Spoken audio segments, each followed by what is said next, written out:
Oh, it's great. And actually the art is getting better and better.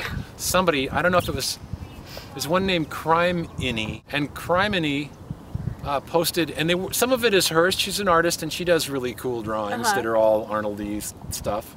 But she also has this humongous page of just images, you know, like you click on it and it might be on DeviantArt or something like that, but you click on it and it'll open to hundreds and hundreds of pictures, and it's whatever, right? Just stuff that you get off the web. It's either stills from shows that she likes or stills from movies or just something interesting. But I forget which artist it is. It isn't her, it's another artist who's on DeviantArt who's doing these big, kind of elaborate, really amazing, kind of, just like they'll be like The Hat, and it's a really kind of tall format. I've seen that. You've seen that one where Arnold's on one end and Helga's upside down on the other. Man, that's great. Yeah. Good for them, man. I don't care. I mean, first of all, I don't mind any of this stuff. Anybody wants to do fan art, I don't, you know, it's really Nickelodeon. If Nickelodeon didn't like it, I suppose they would go after him. I don't care. Yeah. You better not touch my gal. I wanted to do like a character that was me, even though it's, you know, not really, but like I wanted to do a character that was like how I felt as a child. And the very first Arnold, he was like much more of a kind of a daydreamer. Those short, I don't know if you saw the little shorts. Claymations? Yeah, the claymation shorts. He was just a daydreamer. The first one I did, he was in church and they were doing the 23rd Psalm, and he basically sees, it's like what they're saying is what's kind of going by. The Lord is my shepherd, I shall not want. Like the parents thing, I said, oh, you know, as parents, they're in Africa or something. They're explorers, you know, they're documentarians. They're out shooting wildlife films, and you know, that's why he's living with his grandparents. And then we did 3 seasons, which is 60 shows, and I went, oh, you know, they never even write. It was so easy when I pitched it. Oh, they'll be, they're explorers. And then I was like, oh, this is terrible. And we were learning as we go. We're like, wow, this is really kind of an emotional show. Yeah. So what's this guy's, and kids write in, right? We were getting tons of, you know, Nick Online had just gotten going, and we were getting tons of kids would write emails in, and half the questions were like, where is parents? The other one was, what's his last name? And the winner is Arnold. There seems to be a smudge over the last name. That must be you, Arnold. So I was like, God, I guess I got to figure out where his parents are. I got to really do it. So we talked about it, and I said, I think they have to be lost. I think they had to be doing some kind of humanitarian thing now, because I decided that they were really good, and that's why Arnold is so kind of good, such a kind of a little Buddha. So I said, I think they got lost, and I had just seen The English Patient. I don't know if you guys have seen it. Do you remember how they were flying that like biplane, and they kind of fly off into Never Never? It was like the end of that one, he's flying off into the desert.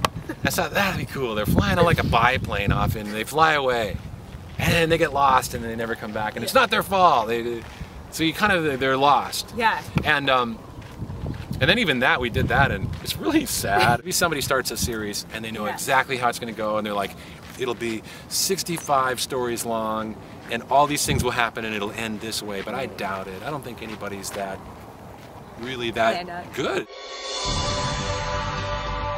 You know, the Patakis is something that we pitched because I wanted to do more stuff, and they didn't want more Hey Arnold, and so I said, how about then if we did an older version for like an older audience and have them grown up? And yeah, it's been done. Like Rugrats ended up, after that, they did a thing called All Grown Up. Right, yeah. Fans of a show would be naturally like, what would they be like as teenagers? And so I pitched it, but we didn't get past, you know, a pilot premise and Bible and all that kind of stuff that you do when you start a show. So I don't know what would have happened. A lot of cool stuff. Yeah, Helga's a teenager, that's good. She kept it. She tried plucking them and then thought, nah, I'm gonna keep it. So she keeps the monobrow. He said he wanted to be maybe an anthropologist or an architect. Those were 2 things he mentioned in that one called not Career Day. The one where Helga's a genius, but they get the test scores mixed up, and Harold's the one who's supposed to be the genius. Yeah. Yeah. So he said then he wanted to be maybe an anthropologist or an architect. So you know I do Brainy, right? You're the... I'm the voice of Brainy. No, I didn't know that. You ready?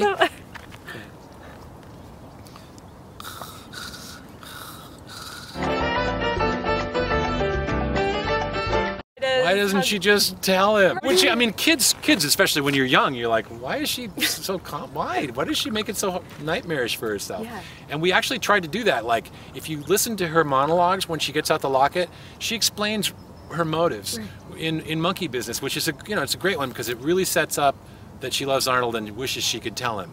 And she, in fact, the only reason she tries to tell him that she loves him because she thinks she's about to die.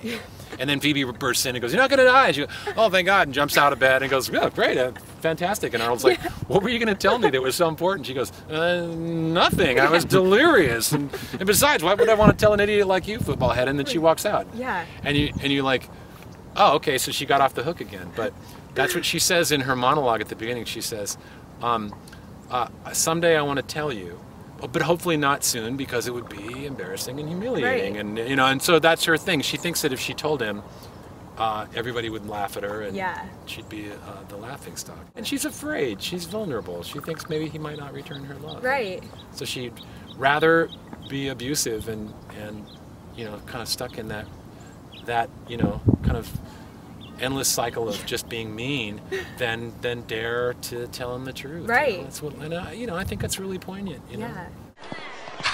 Arnold, what a nerd. What a goof. What a tiny-hatted little creep.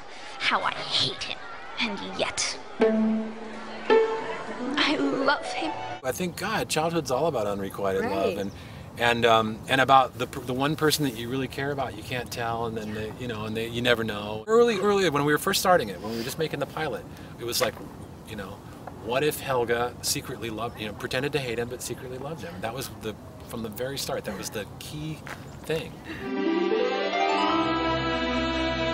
I just loved when she finally told him, and then at the end, when she took it back, I thought that was perfect. Good, you like that? Because a lot of fans were like, "What? Oh God!" Not again. And then we had to go back to some kind of status quo. Right. It just meant to be like, okay, we're gonna agree to pretend that you never said that. Right. But it was so fun, man. I remember we wrote that scene, the scene where she tells him. And it's huge. It goes on for pages. It's a huge kind of symphonic confession, all on a rooftop and storming out or something. I can't remember. The wind's blowing, and we'd been waiting to do that scene for 5 years, man. I love you, Arnold. I've always loved you ever since I first laid eyes on your stupid football head. I think I even called Franny and read it to her over the phone.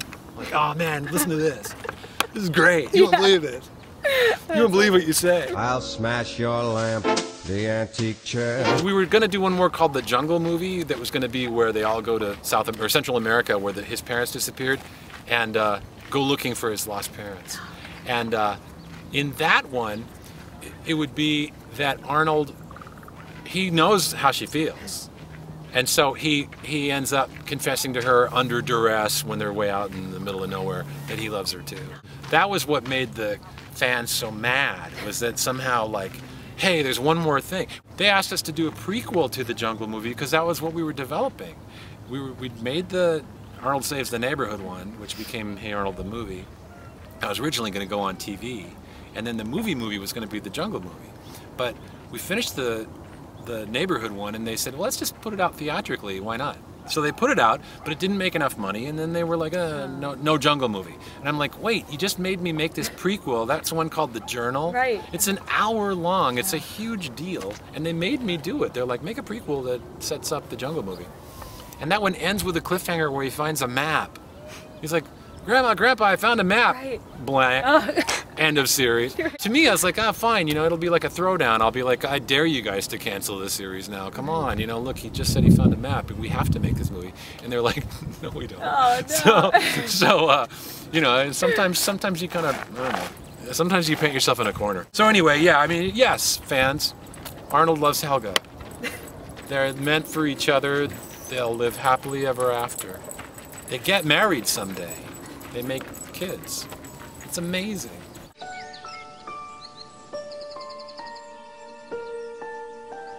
Yeah, Married was one of those shows where it was like, well, see, this is how we feel about them. Right. And and it's kind of, they're forever, it's like clowning around and not getting it right, and they're always, Helga can't help herself, she's always saying the wrong thing. Right. And getting in trouble. Ruth is lightweight. That's the way she is. She's a character who is really lovable once you get to know her, and you sympathize. all that stuff was set up so that you feel like she's a really kind of great soul. She's really poetic and talented and funny, and she just has these sort of rotten parents. Yeah. Hey, who's taking me to preschool? Yeah, in a minute, Olga. No, I'm Helga, Dad. Helga. Whatever. And a kind of the big sister who gets all the attention. It was so wonderful, Daddy. So then you're feeling for her. You're on her side, you know, even though she's mean and kind of a jerk. You still like her best because she's so cool. She's so interesting. When Franny was really little, she made that, you know, that sigh she makes. It kind of goes like, yeah. And she did a series of them when she just started, and we were dying laughing like, oh, those are great. And we saved those, and I end up using that one over and over again. No way. That was one of the first ones she did. And she was so little then that she was like kind of embarrassed by the whole thing. She was a really good actor, but when she'd finish, she'd be like, oh my God. It would be hard to figure out how to do the voices again because they're all grown-ups. Right. So that would be sad. I don't know, man. I kind of can't picture doing it without Franny, and actually, you know, a lot of those actors. But I don't know. I mean, that's what happens. It's like anything else. When they give you a chance to do something, then you cross that bridge when you come to it. Right. If Nickelodeon wants, I would do those episodes. But I mean, who knows? Sometimes it would be like, you never know. But maybe it's best. Maybe this is the best possible outcome. Maybe the best thing is for people to imagine this stuff and argue about it endlessly and kind of, you know, be shipping for Arnold and Helga. And then they won't see this all played out by me and be like, oh, that wasn't very good, you know, or whatever. Like, oh, that wasn't as exciting as I thought it would be. Or, you know, maybe this is best. And then I can imagine the you know, that's the way stuff is. You get a chance to do stuff, you make it, and then you're done. Fans, if you write a letter to Nickelodeon, don't be abusive and say that they're, you know, clueless. Say something really nice, like, God, I love watching your shows on Nickelodeon, especially Hey Arnold, why don't you make more? Something like that. Try that. Yeah, we're good. The sun has gone down, we've run out of light. Thank you so much for It was taking the great. time. Yes, it was so great talking with you. Boy, did we talk about Hey Arnold. Oh man, I know. Craig Barkley, right here. When life gets you down, wearing a frown, don't look away, look up. 'Cause memories true come out of the blue. You know the way, look up. Come on, Arnold. Grandma, I'm really not in the mood.